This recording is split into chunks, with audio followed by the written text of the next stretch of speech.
বাজার মূল্যের ঊর্ধ্বে গতি, এটা দেখে অনেকের গাও চুলকাচ্ছিল, এখন নিয়ন্ত্রণে আসতেছে। কিভাবে নিয়ন্ত্রণে আসতেছে ব্যাপারটা আমি একটু ব্যাখ্যা করি।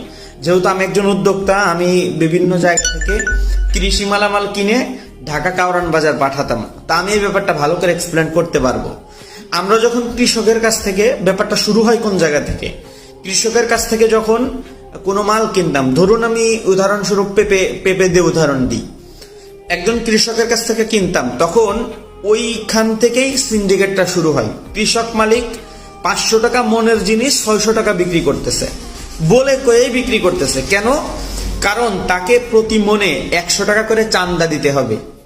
স্থানীয় যে পাতি নেতা আছে তাদেরকে চান্দা দিতে হবে। এই জন্য আমি একজন পাইকারি ক্রেতা, আমার কাছ থেকে 100 টাকা করে বেশি বিক্রি করতেছে, আর আমার 100 টাকা বেশি হলেও কিনতে হচ্ছে। আচ্ছা, যখন আমি একটা ট্রাক লোড দিলাম, মাগুরা থেকে ঢাকা পর্যন্ত যাইতে